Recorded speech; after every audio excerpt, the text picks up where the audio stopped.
Good morning, and welcome to the Insulet Corporation second quarter 2026 earnings call. As a reminder, this conference call is being recorded. I would now like to turn the conference over to your host, Claire Trachtman, Vice President, Investor Relations. Good morning, and welcome to our second quarter 2026 earnings call.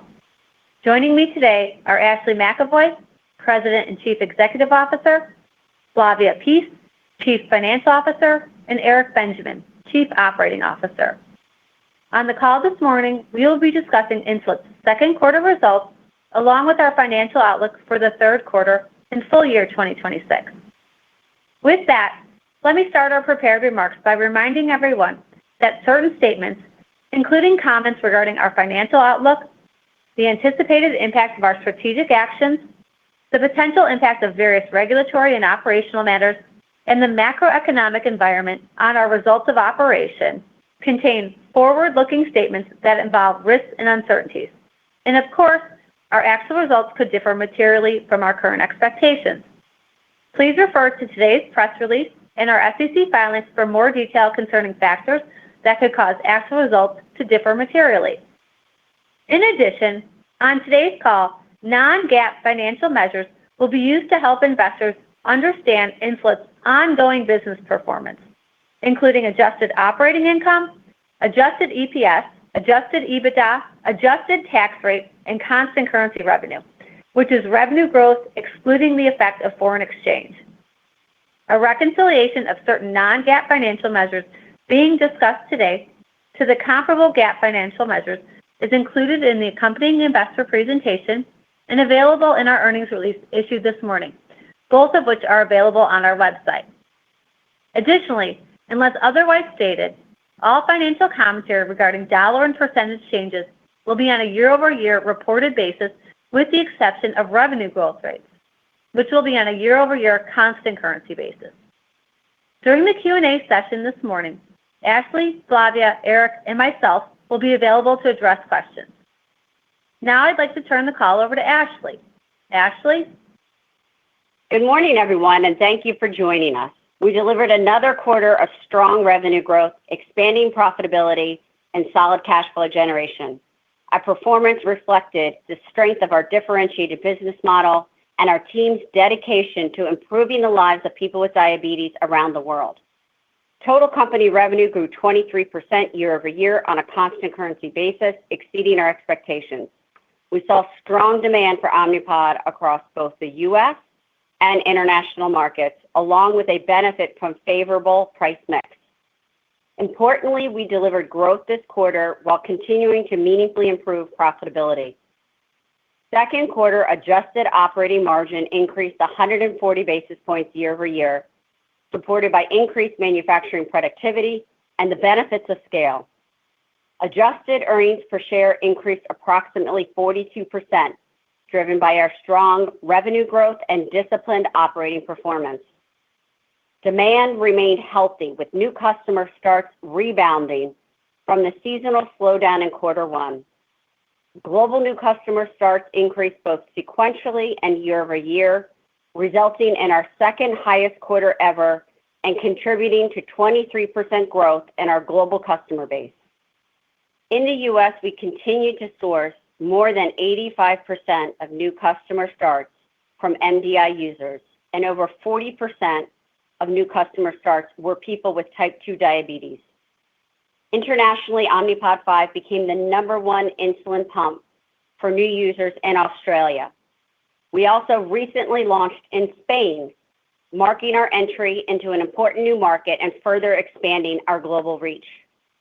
We continued to expand our prescriber base, with more than 32,000 healthcare providers in the U.S. now prescribing Omnipod, up 27% year-over-year. This growing provider adoption reflects our success in expanding awareness of AID and broadening access to Omnipod across both type 1 and type 2 diabetes. At the same time, this quarter has reinforced that we are still learning how to best serve the type 2 market. While we have more than 25 years of experience serving people with type 1 diabetes, we are still in the early stages of bringing Omnipod 5 to the type 2 community. As we've gained more experience in the type 2 market, we've developed a deeper understanding of the unique needs and behaviors of these podders. We recognize that we need to adapt our commercial model to better serve this community. Specifically, we are seeing lower rates of utilization and retention among type 2 customers, and these trends were more pronounced this quarter than we anticipated. As we've gathered additional data and experience, we have a better understanding of these dynamics and are now incorporating learnings into our assumptions and outlook. Over the past 9 months, we have driven significant growth in our type 2 starts, particularly through our DTC activations and sampling program. Both initiatives have proven effective in getting people started. However, getting started is not enough. Customers, particularly type 2 customers, need more support to get fully onboarded and for continuity of therapy. The first 90 days on therapy are critical for helping patients become comfortable and confident with the technology and to establish the habits and practices that then lead them to realize the full benefit of Omnipod. There are a number of key moments when our teams need to provide type 2 podders with a more personal, higher touch support, like when they're onboarding, their first pod activation, their first pod change, and the first time that they're refilling their prescription. As a result, we're taking a number of actions to enhance our commercial model and customer support. First, we are expanding our customer care team that supports the onboarding experience, including helping customers navigate the insurance process.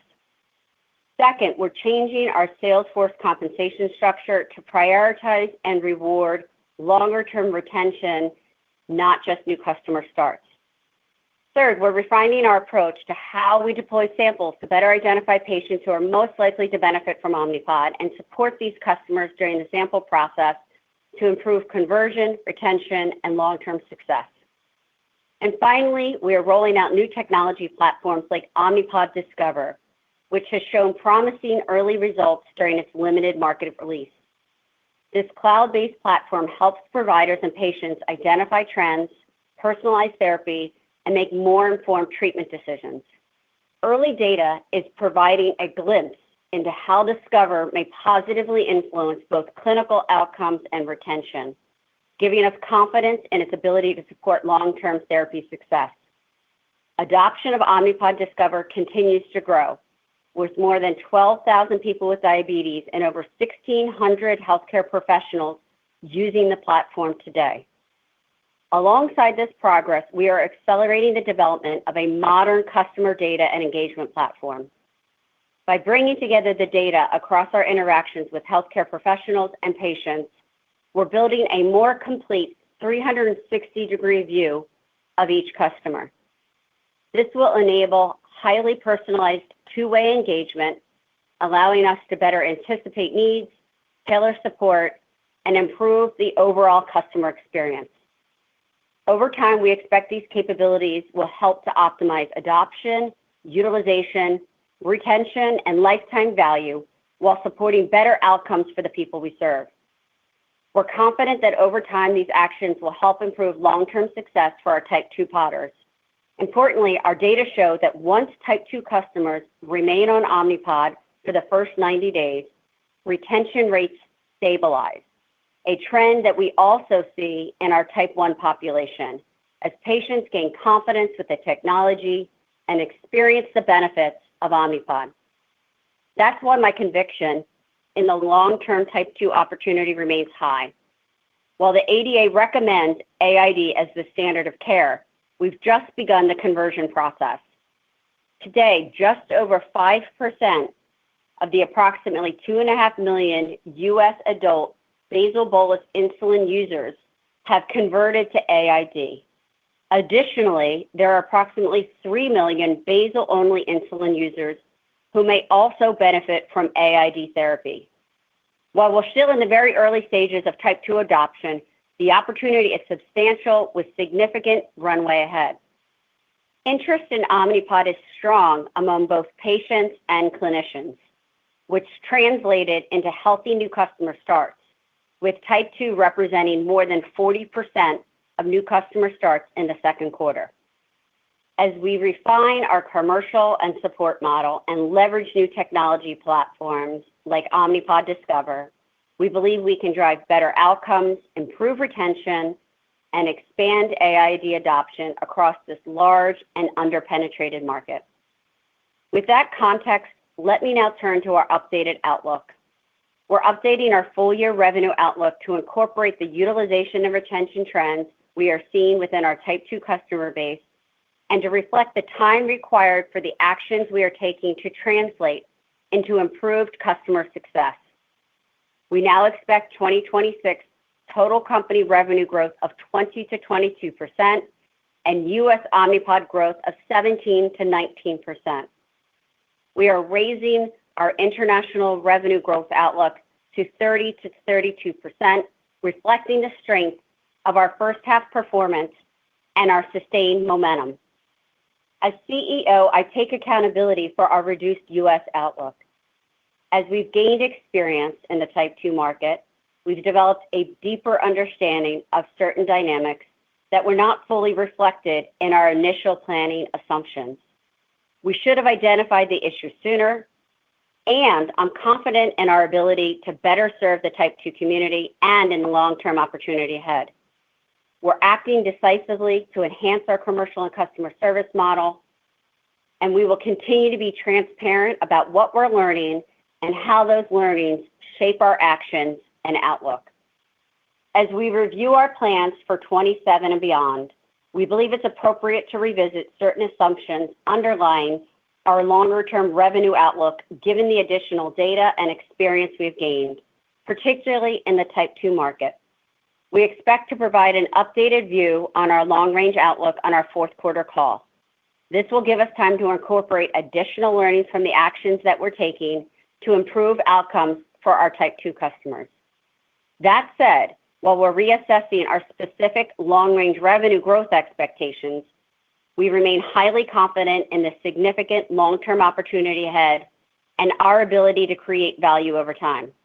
We continue to see a path to delivering top-tier revenue growth, meaningful margin expansion, strong earnings growth, and positive free cash flow generation. Importantly, we continue to have strong conviction in the long-term opportunity and in our ability to win in this market. That confidence is grounded in 5 key pillars. First, we're the market leader in one of the fastest-growing segments in medtech. AID remains significantly underpenetrated across both Type 1 and Type 2 diabetes, and we believe category growth will continue to be driven by conversion from MDI to AID therapy. As new players enter the tubeless AID market, we expect increased awareness to expand the overall category and support broader adoption, further extending our leadership position. Second, we're advancing one of the most robust innovation roadmaps in our 25-year-old history to strengthen our competitive position and expand the community we can serve. We expect to deliver annual algorithm enhancements over the next 4 years, beginning with our latest launch in the second quarter. We're encouraged by the early adoption and positive feedback we received from both Podders as well as healthcare providers. One example is Darla from New Mexico, who lived with Type 1 diabetes for more than 40 years. After spending 2 decades on injections and then another 2 decades using a traditional tube pump, she switched to Omnipod 5 2 years ago. Darla told us she values the freedom and discretion of Omnipod's tubeless design and smartphone control. And after using our new 100 milligram per deciliter glucose target for the past few weeks, she reports tighter glucose control and more time in range.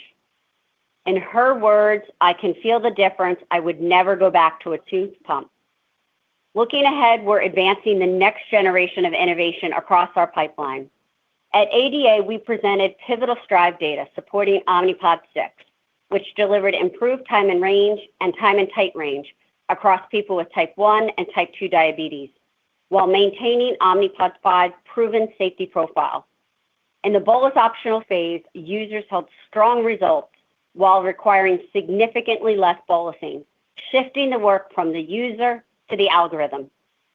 Additionally, what we've learned about the type 2 market further reinforces our conviction in our design of our breakthrough fully closed loop system, which requires no bolusing, no settings, and no manual titration. This directly addresses the unmet need for an AID for type 2s that is simpler to start, easier to sustain, and less burdensome for both patients as well as providers. Enrollment in Evolve, our pivotal study, is progressing well, and we continue to expect a 510(k) submission in 2027. While the program remains in development, the clinical results to date are encouraging and support its potential to improve utilization and retention over time and broaden access to AID, particularly among the 70% of type 2 patients managed in primary care. The third pillar is expanding our commercial capabilities to accelerate AID adoption and reach new patient populations. We're investing behind our market-leading brand, DTC activations, professional education, sales force expansion, and initiatives to improve access and affordability. We continue to work closely with payers to expand access to Omnipod and make it easier for patients to start and stay on therapy.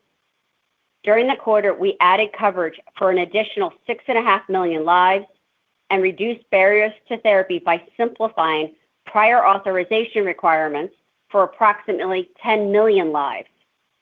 Fourth, we have an unmatched manufacturing network. Our scale and operational expertise represent a significant competitive advantage that will take time and substantial investment for others to replicate.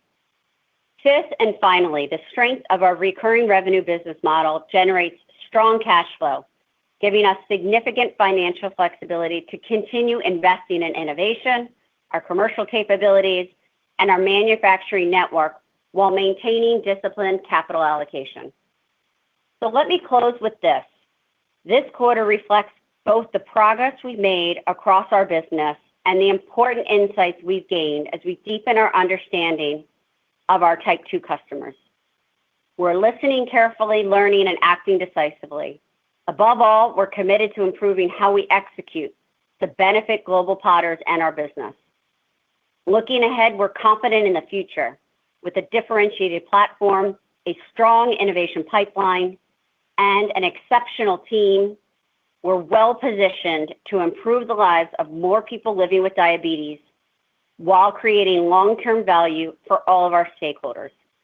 With that, I'll turn it over to Flavia to review the financials. Thank you, Ashley, and good morning, everyone. The Insulet team delivered another strong quarter with $802 million in total revenue, an increase of 23.5% on a reported basis and 22.7% on a constant currency basis. U.S. Omnipod revenue grew 20% during the quarter, driven by continued demand across both type 1 and type 2 customers. International Omnipod revenue grew over 35% on a reported basis and 33% on a constant currency basis, driven primarily by volume and continued favorable price mix realization. Second quarter adjusted gross margin was 72.9%, up 320 basis points year over year. Adjusted gross margin performance was driven by continued manufacturing productivity gains across our Acton and Malaysia facilities, positive pricing, and increased volumes. Turning to operating expenses. Within R&D, we continue to invest in our pipeline in support of the upcoming launch of Omnipod 6 in 2027 and advancing our fully closed loop for type 2 diabetes program, as well as progressing on our next generation technologies and clinical programs. Within SG&A, year-over-year growth was driven primarily by our previously discussed U.S. sales force expansion, as well as continued investments in customer support and market development initiatives. Importantly, we continue to balance these investments with disciplined expense management. Second quarter adjusted operating margin was 19.3%, up 140 basis points year-over-year, reflecting strong revenue growth, expanding scale across the business, and disciplined execution against our investment priorities. Our ability to continue expanding margins while investing behind innovation, commercial capabilities, and future growth opportunities is a key differentiator of Insulet and remains central to our long-term value creation strategy. Second quarter net interest expense was $9.9 million, and our second quarter adjusted tax rate was 19.8%.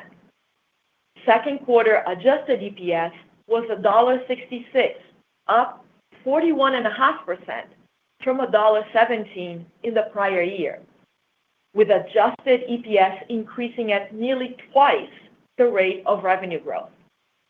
This performance highlights the earnings leverage inherent in our business model as revenue growth continues to translate into disproportionately stronger EPS growth. Turning to cash and liquidity. We ended the quarter with $535 million in cash and investments and the full $500 million available under our revolving credit facility. Year to date, we have generated $145 million of free cash flow, reflecting investments in working capital, inventory, and manufacturing capacity to support future growth. Turning to our full year outlook. As Ashley discussed, we are updating our full year revenue outlook to reflect revised retention and utilization assumptions, primarily within our Type 2 customer population. Given this change, I want to walk you through the key assumptions embedded in our updated guidance. First, our updated outlook assumes current retention and utilization trends continue through the second half of the year. This revised assumption accounts for approximately 2/3 of the change to our prior guidance. Second, as highlighted last quarter, NCS started the year slower than anticipated. Additionally, while we continue to expect pricing to be positive, it will be at slightly lower level than previously anticipated. This reflects the timing and mix of commercial investments that support customer access and long-term growth, rather than any change in the competitive pricing dynamics. Together, these factors account for the remaining 1/3 of our guidance update. Taking these assumptions into account, we now expect full year constant currency revenue growth of 20%-22% for total company and 21%-23% for total Omnipod. Foreign exchange is expected to contribute approximately 100 basis points to both measures. For the U.S., we now expect Omnipod revenue growth of 17%-19% for the full year. We are increasing our full year outlook for international Omnipod to 30%-32% on a constant currency basis, reflecting strong performance year to date and continued momentum across our markets. Foreign exchange is expected to contribute approximately 300 basis points to international growth. Turning to the third quarter, we expect Omnipod revenue growth of 18%-20% and total company revenue growth of 17.5%-19.5%. On a reported basis, foreign exchange is expected to be a headwind of approximately 50 basis points to both measures. In the U.S., we expect Omnipod revenue growth of 14%-16%, and internationally, we expect Omnipod revenue growth of 28%-30%. On a reported basis, foreign exchange is expected to be a headwind of approximately 200 basis points to international growth.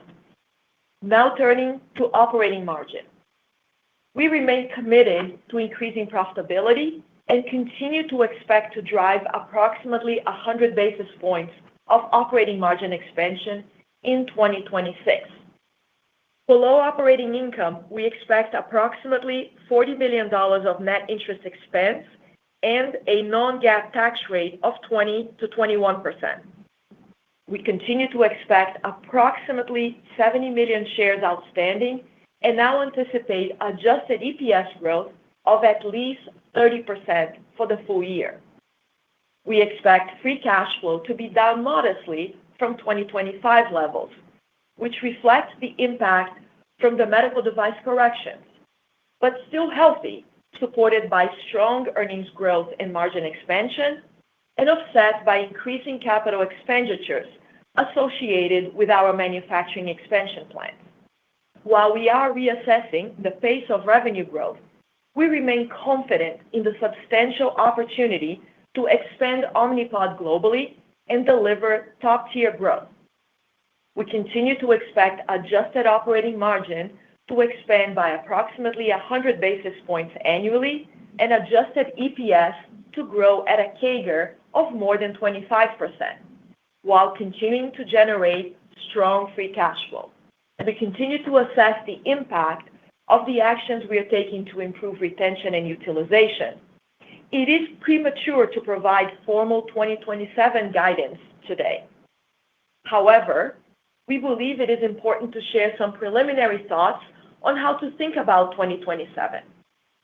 Based on the midpoint of our third quarter and full year guidance ranges, we expect total company constant currency revenue growth to exit 2026 in the mid-teens.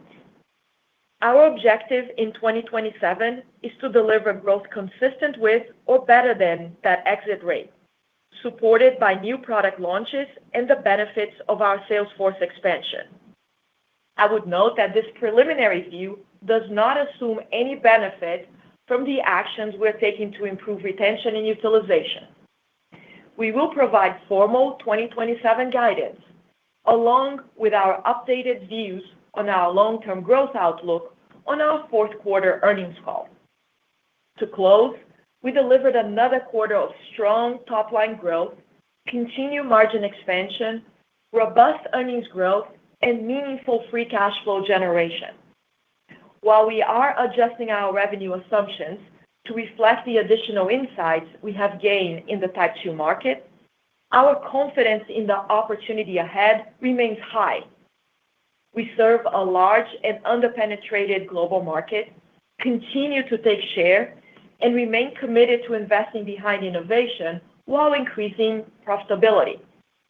We believe this combination positions Insulet to create significant long-term value for shareholders while helping more people with diabetes around the world. With that, operator, please open the call for questions. Thank you. We will now begin the question and answer session.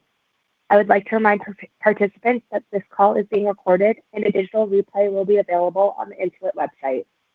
We ask that you please help us respect time by limiting to one question and one follow-up. Thank you.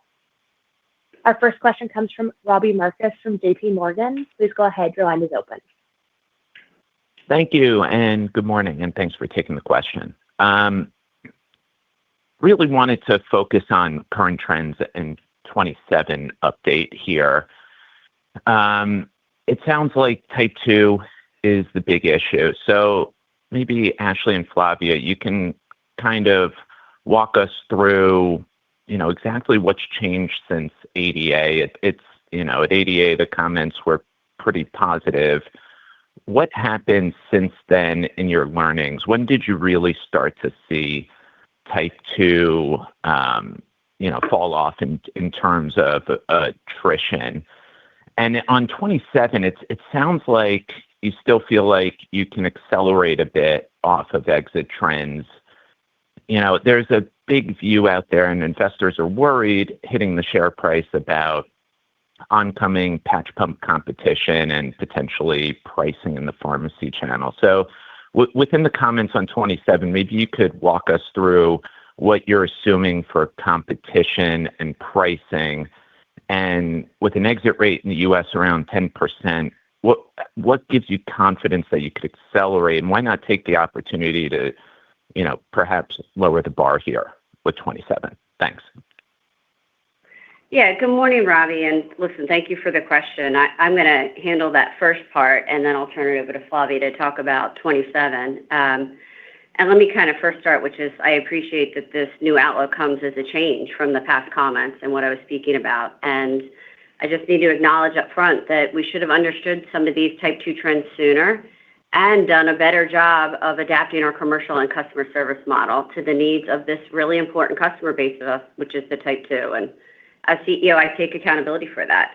As I mentioned in my opening remarks, we've been serving the type 1 community for 25 years, and we're about 20 months in to serving the type 2 community. So let me get specific on some of the timing and the context. So in quarter 2, as the quarter started to progress, we did see some emerging trends in retention and utilization, specifically among the type 2 community. And so we dug into the data, and this is what we uncovered. Demand for type 2 is really strong, as evidenced in quarter 2 on the customer base as well as NCS.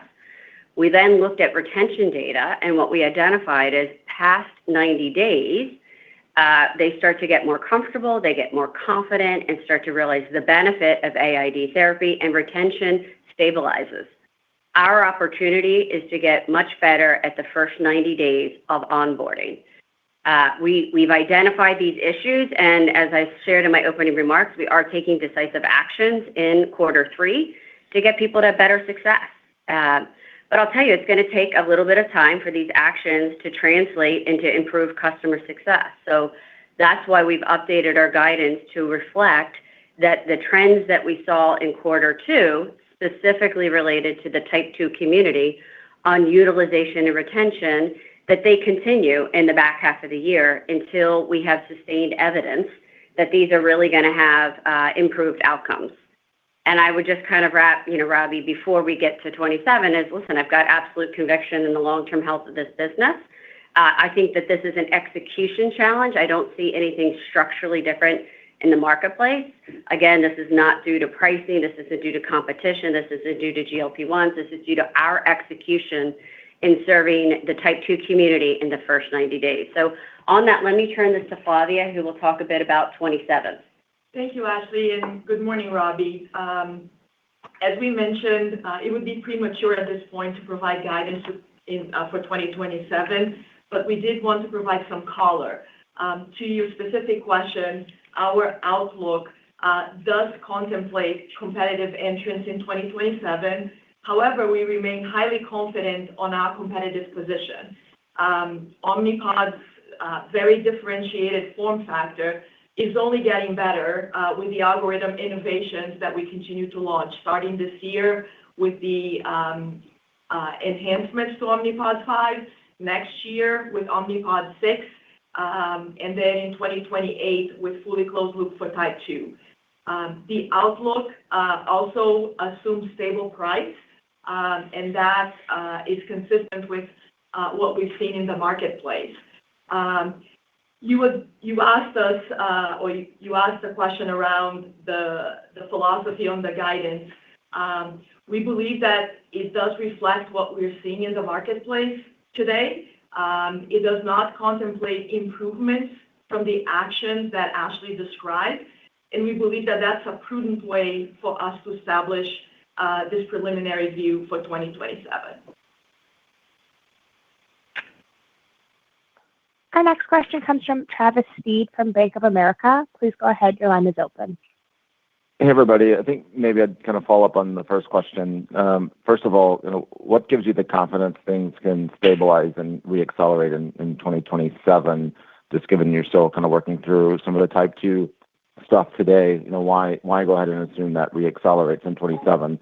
And it seems like the exit rate for the U.S. Omnipod growth is around kind of 9%, and the guidance is that how you'd also think about the 27 view for U.S.? I know you commented on global, but just curious if that applies to the U.S. Omnipod growth and kind of what you're assuming on the competition piece for 27, given you're still kind of above the market.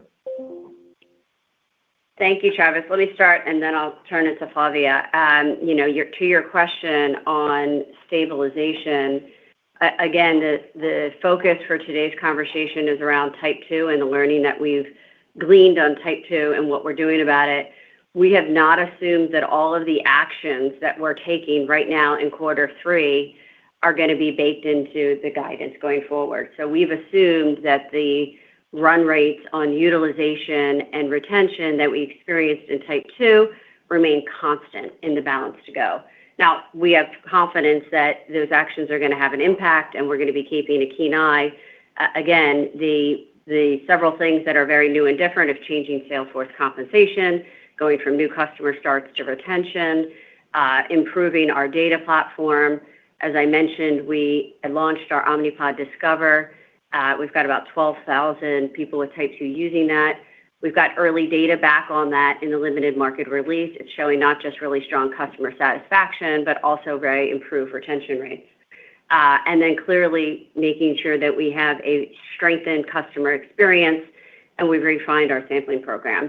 And as Flavia mentioned, that we've got, we're preparing for innovation as we go. So that's what gives us confidence that we're going to end this year, albeit off of our original guidance by a point, but really healthy, strong MedTech revenue growth, expanding operating margins, and very strong cash flow generation. So I'm going to turn it to Flavia to talk about exit rates for next year. Sure. And Travis, just a couple of things. One, the range we provided is relatively wide, and the 9% is the bottom of the range, but the top of that range is 14. So the midpoint is 12.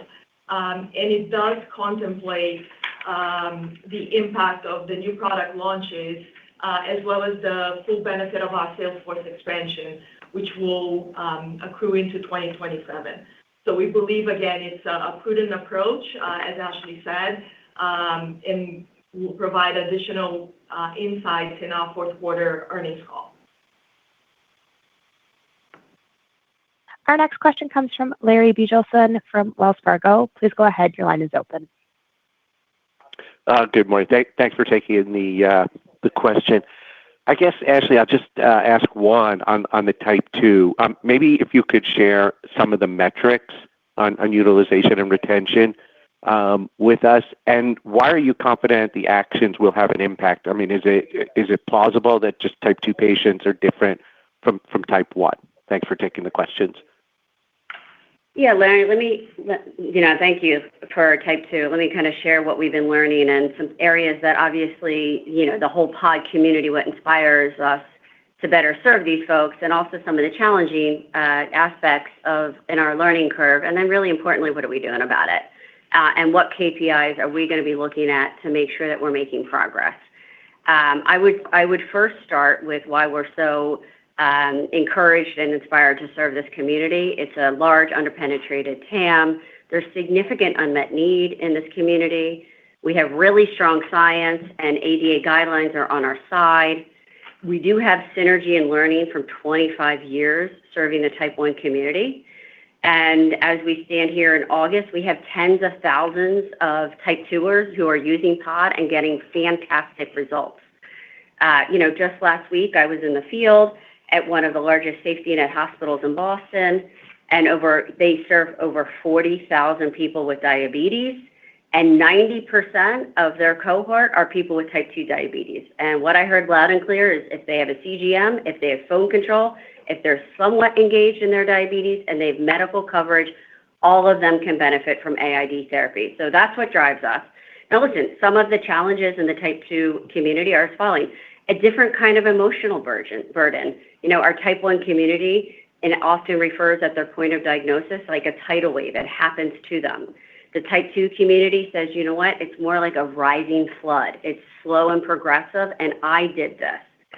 There are higher comorbidity rates. There's a different payer mix. 60% in type 2s are on Medicare or Medicaid, whereas type 1 is around 60% commercial. And listen, the slower path to insulin.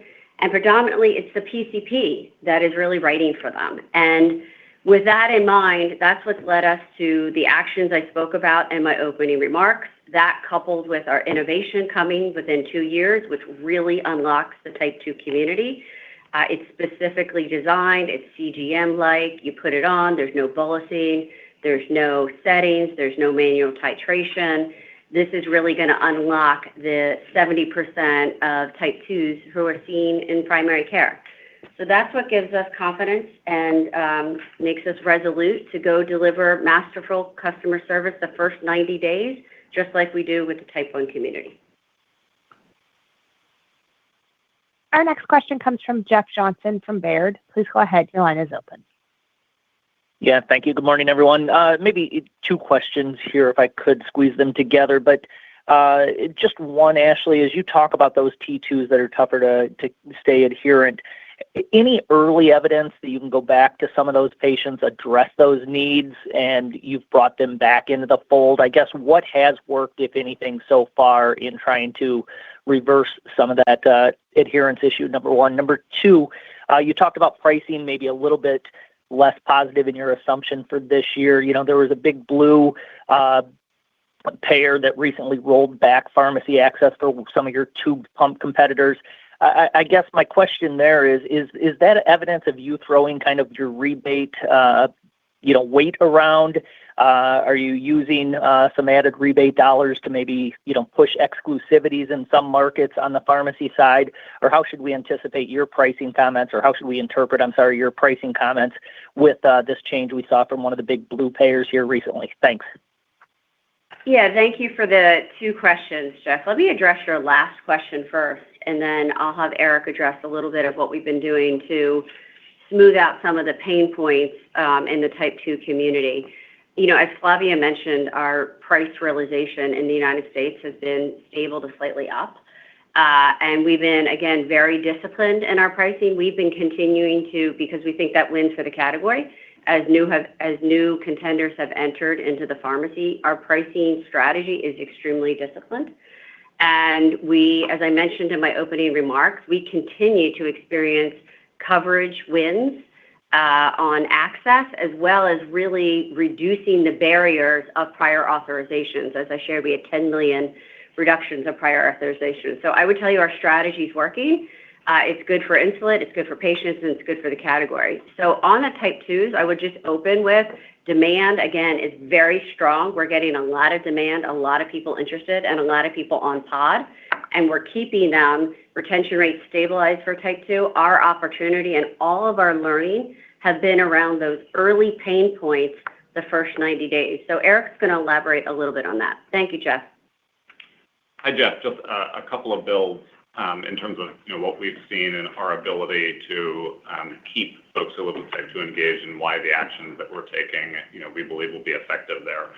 The first, we've had success re-engaging with customers, and we are scaling some things that we've had at pilot scale to provide proactive support and help our type 2 customers through those early moments of truth, a first pod change or a first refill or a first service interaction. So we've actually had those at pilot scale. We've proven that they work, and now we're scaling them rapidly as we have learned here in the quarter that it's important that we do so.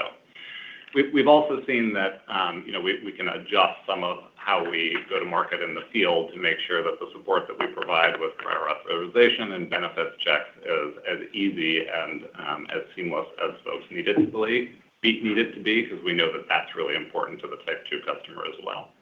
And finally, Ashley mentioned we've seen really encouraging early data from Omnipod Discover and the impact that it has on outcomes, satisfaction, and retention. And, it puts success metrics right in the palm of the hands of the people who are using Omnipod 5 to help them see the benefits of therapy and stay engaged. So we do have some strong early proof points that give us confidence in the actions that we're taking to have an impact on the important metrics that we need to drive. I'll just hand to Flavia for a quick build. Yeah, and Jeff, just specifically to address your question about the blues, we are not taking any positions that would result in exclusionary positions in access. So that was not something that was initiated by us, and we don't believe in that. So I just want to specifically address your question. Thank you. Our next question comes from Matt Taylor from Jefferies. Please go ahead. Your line is open. Hi, thanks for taking the question. I just wanted to double click on some of the questions that were asked about the specific metrics, the retention rates, could you characterize that at all, the difference that you're seeing in the early 90-day retention between type 1 and type 2, and in the changes that you're making, what kind of early success have you had in changing those rates, just so we can understand the quantum of the deltas there? Yeah, Matt, thank you for the question. I would, what Eric really alluded to, so we are seeing differences in retention and modest differences in utilization in our type 2 community relative to the type 1. I would then first kind of need to underscore that we're in a reoccurring revenue business model, and so it's really worth the investment to go and the time to get them successfully through this 90-day onboarding period because of the lifetime value of these people being on insulin.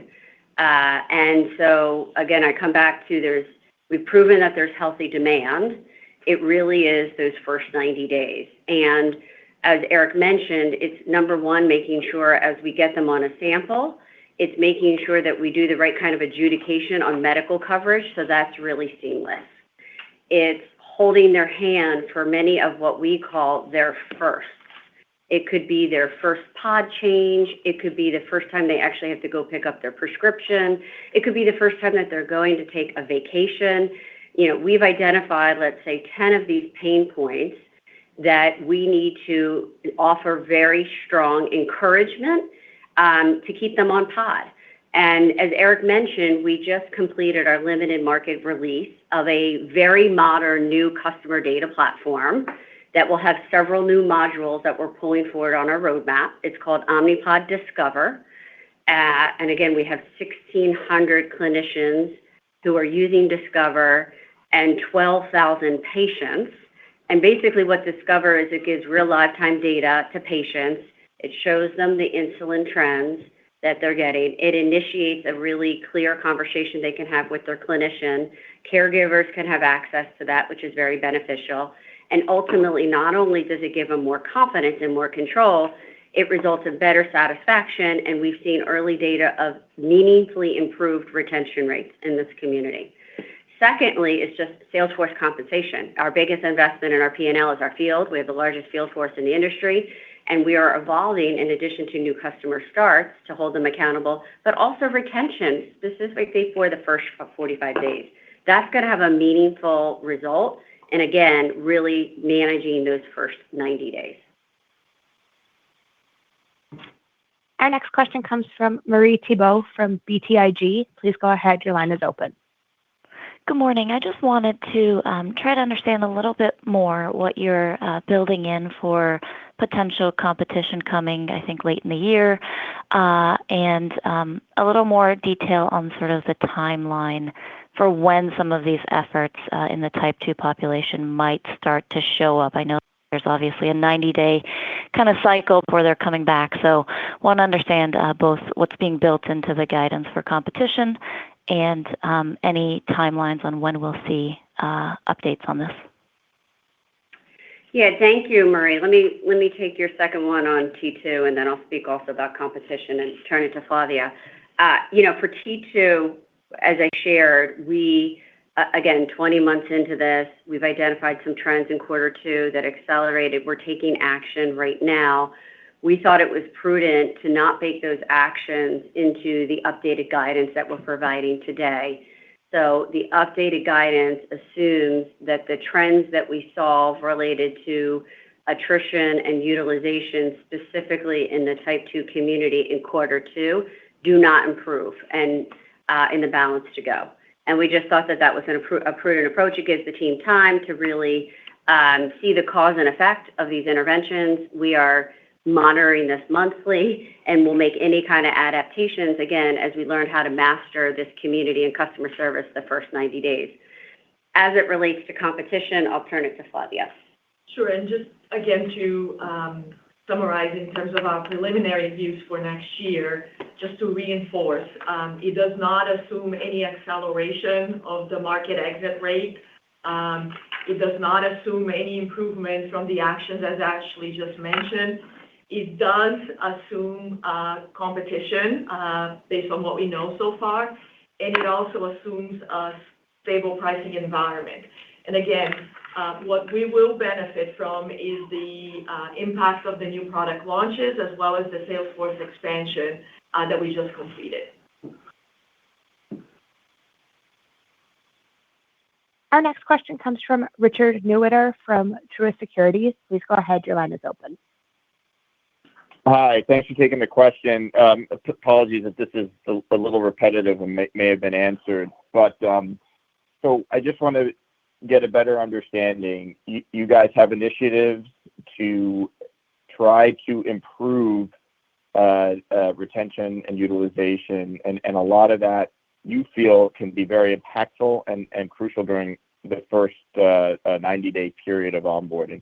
So should we be thinking that, within the next 3 months, you'll see whether or not those initiatives have had their intended impact, and that is going to be what leads you to believe whether there's something more structural about this patient population versus type 1, and that's going to inform kind of your go-forward view? I guess I'm just trying to make sure I understand how much of a handle you think you'll have on the underlying market dynamics, because this is somewhat new territory for the industry, and when. Thank you.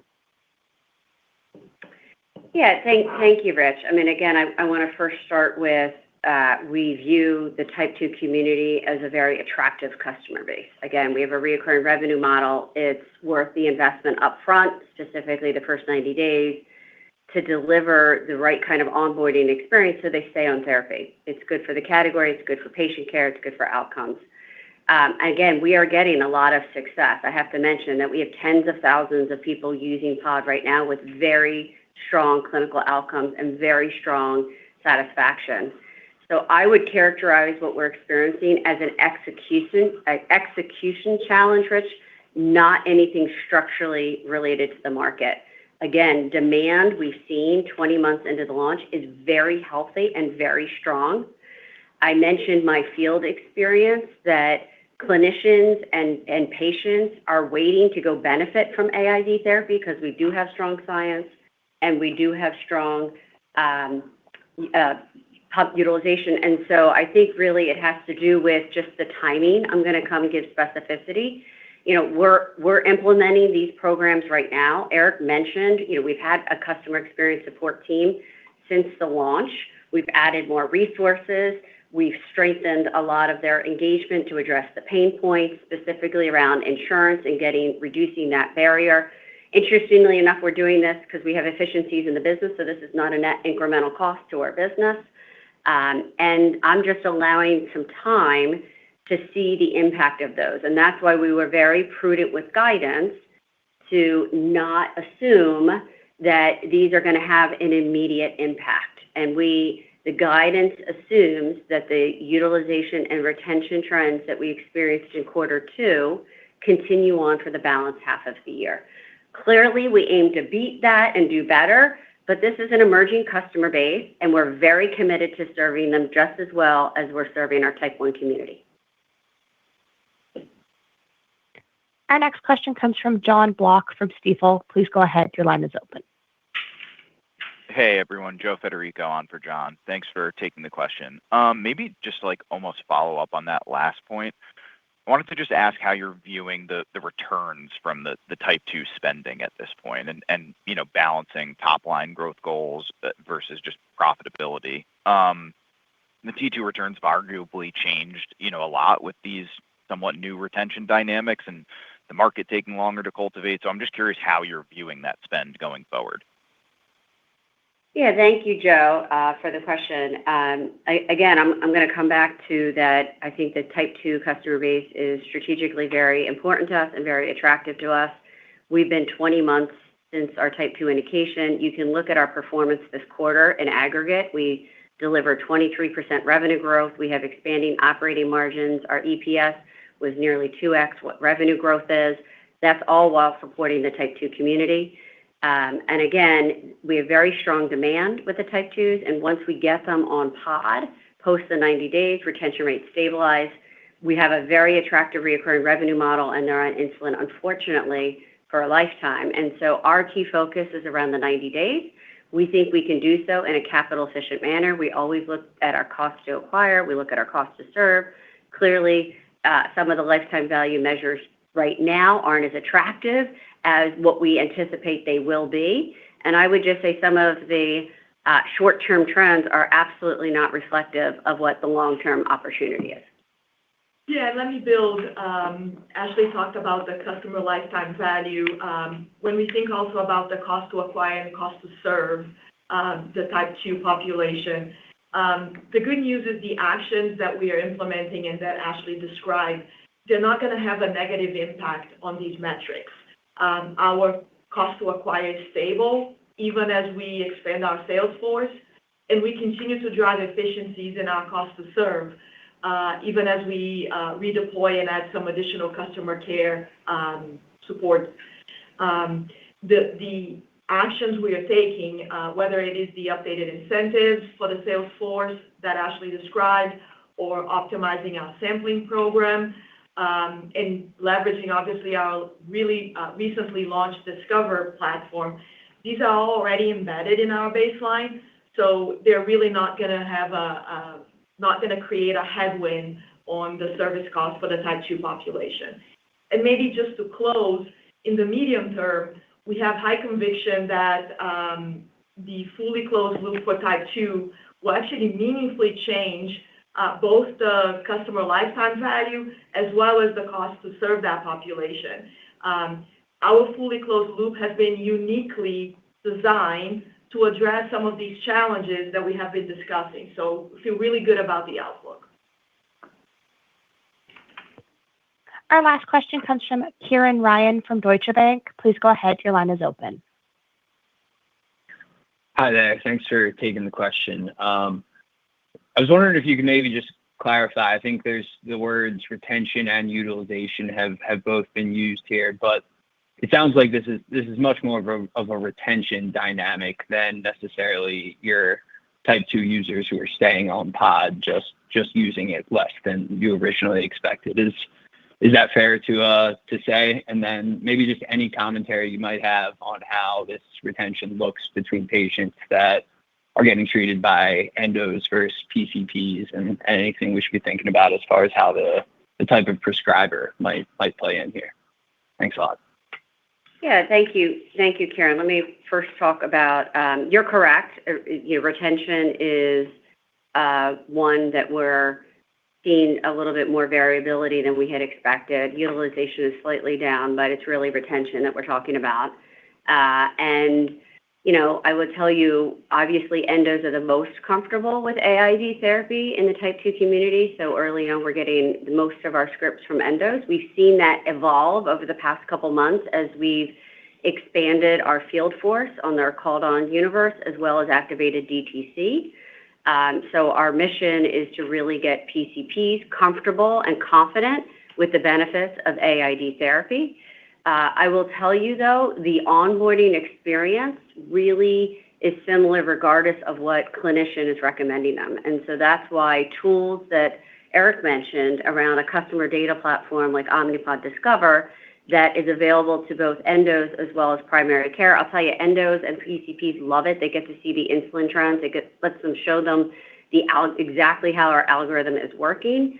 So we've gotten really good feedback with that. It gets them both more confident and comfortable in engaging with the community. And then from a patient perspective, we start to see that they, again, can see their own data and get a lot more confident and comfortable. And also willingness to engage with us to get encouragement and ask for any kind of clarifying questions. So I'm going to pause there because I know Eric wants to add another comment. Karen, just a quick build. The other thing, as you observed, the prescribers who are the most comfortable prescribing AID do have better retention in their offices. And so the sales force expansion that we've just done, which helps us call on and serve another several thousand healthcare providers, also gives us a way to keep better serving this community. And so that is a key part of the strategy going forward. Thank you. That concludes our call today. Thank you. Ladies and gentlemen, this concludes today's conference. Thank you for your participation and have a wonderful day. You may all disconnect.